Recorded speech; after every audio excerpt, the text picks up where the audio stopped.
السلام عليكم ورحمة الله وبركاته. رب اشرح لي صدري ويسر لي أمري واحلل عقدة من لساني يفقهوا قولي.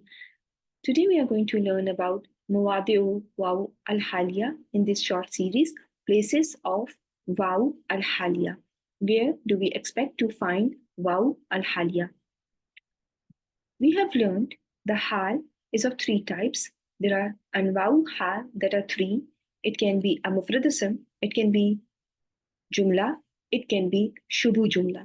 Mufradism, jumla, shubu jumla. When it comes to jumla, jumla can be jumla ismiya and jumla failya. When it comes to shubu jumla, it's going to be jar wal majroor and zarf idafa. When a sentence is a hal, we need a rabit. Rabit means a connector that connects hal to sahibul hal. There are two rabit that can be there. One is waw al-Haliyyah and one is an ayat, which is a pronoun that goes back to sahibul hal. One connector is needed, but it is permissible to have both of them. So again, when a sentence is a hal, when you have a jumlatul haliyah, you need a connector which is called a rabit in Arabic. Your rabit is a connector that connects hal to sahibul hal. There are two types of rabit. It can be waw al-Haliyyah. It can be a pronoun which is ayat that goes back to sahibul hal, and this ayat is going to be found in the sentence. One connector is needed, permissible to have both of them. So now we are going to look at places where we are going to see waw al-Haliyyah. When it comes to jumlatul hal that begins with la nafiya, no waw is needed. When a sentence that is jumlatul haliyah begins with la nafiya, no waw is needed. As we can see in this words from Surah An-Nahl 78, Wallahu akhrajakum min butuni ummahatikum la ta'lamuna shay'a. Here, the sentence which is jumlatul haliyah begins with la nafiya, and there is no waw present before la nafiya. No waw is needed when la nafiya is beginning jumlatul haliyah. We do have, however, rabit, which was waw al-jama'a, which is going back to kum, which is sahibul hal.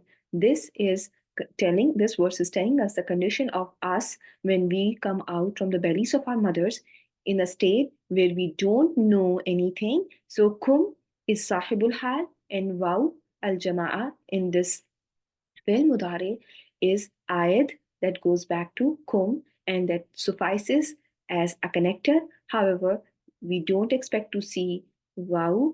There is no waw needed when jumlatul haliyah begins with la nafiya.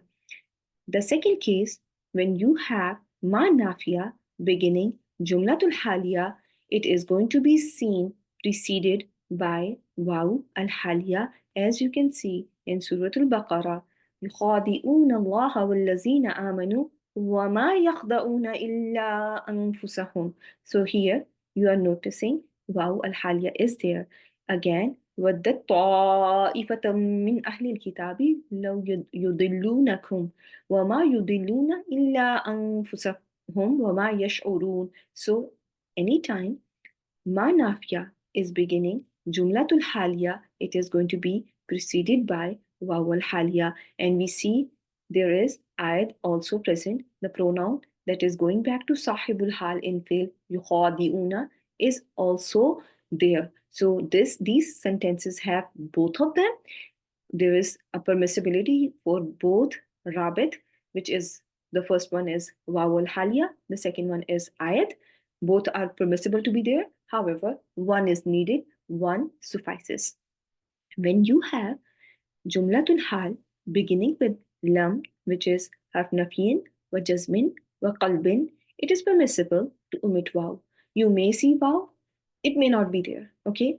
But in this case, a connector must be there, which is going to be an ayat in jumlatul hal that is going to suffice as a connector between صاحب الحال and حال. So here فانظر إلى طعامك وشرابك لم يتسنح.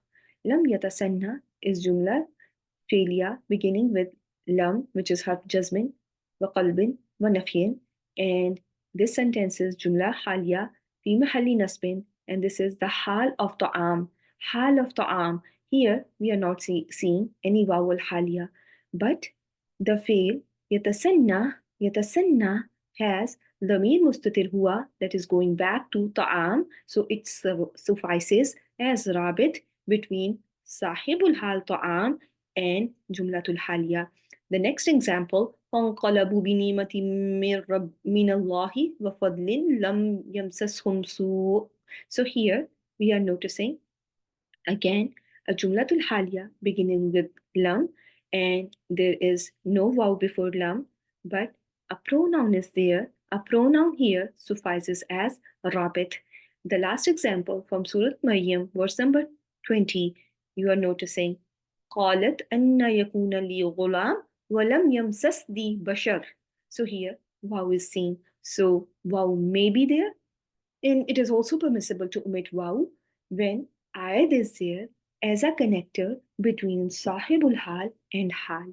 So remember, with lam, with a jumlatul haliya beginning with lam, it is permissible to omit wow.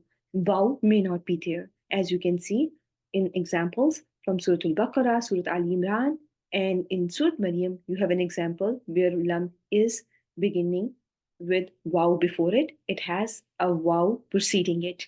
The last case on this slide, lamma, which is again harf nafyin wa jazmin wa qalbin.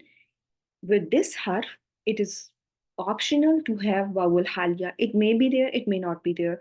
My examples on this slide have vowel haliyah, but remember, it is optional to have vowel haliyah when a sentence is jumlatul hal and is beginning with lamma, which is harf jazmin wa qalbin wa nafyin. So here, in both examples, you do see vowel, but it may not be there. Okay? When it comes to Jumlatul Haliya, fi'l mudari, no vaw haliya is needed. Again, we can see here, وَجَاءُوا آبَاهُمْ إِشَاءً يَبْكُونَ. There is not going to be vowel haliya preceding fi'l mudari, that is Jumlatul Haliya.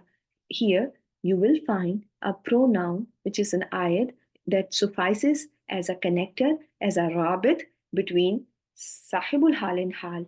This jumla Yabkuna is hal of the brothers of Yusuf who came to their father at night time. And this vow is Sahibul Hal, referring to brothers of Yusuf who came to their father in night crying. So this vow in Fail Yabkuna suffices as connector between Sahibul Hal and Hal, and no vowel Halya is needed. When it comes to Jumlatul Failya, Fail Madin, coming up as Jumlatul Haliya, it is optional to have Waw al Haliya before Qad when the pronoun is already there. When there is an ayat in the sentence, it is optional to have Waw al Haliya before Qad. If there is no ayat in the sentence in Jumlatul Failya Fail Madin, it must have Qad preceded by Waw al Haliya. Waw is must as a connector if ayat is not there, as discussed earlier, that one must be there as a connector between sahibul hal and hal. So if there is already a pronoun, the sentence can begin just with qad, but if there is no pronoun in jumla failya, then waw al haliya must be there. So here we can see وَإِن طَلَقْتُمُوهُنَّ مِن قَبْلِ أَن تَمَسُّوهُنَّ وَقَدْ فَرَضْتُمْ لَهُنَّ فَرِيضَةً. So here you can see that there is waw beginning the jumlatul haliya, waw beginning jumlatul haliya, and there is also an ayat which is farattum. There is also an ayat which is farattum. In here, the ta, this pronoun here is going back to talaqtumuhunna. The sahibul hal in this case is the tum in fail talaqtumuhunna, and jumlatul haliya has both واو الحالية as a connector and this pronoun tum as a connector to صاحب الحال. The next case you are seeing from Surah Ali Imran. قال ربي أن يكون لي غلام وقد بلغني الكبر. How can there be a child for me while old age has reached me? So you are noticing وقد, the واو الحالية is there, and also you are seeing ayat that is going back to sahibul hal as well. In Surah Al-Hijr, verse number 13, لا يؤمنون به وقد خلت سنة الأولين. So here you are noticing واو الحالية is there as a connector, but there is no ayat that is going back to sahibul hal, which was واو in fail يؤمنون.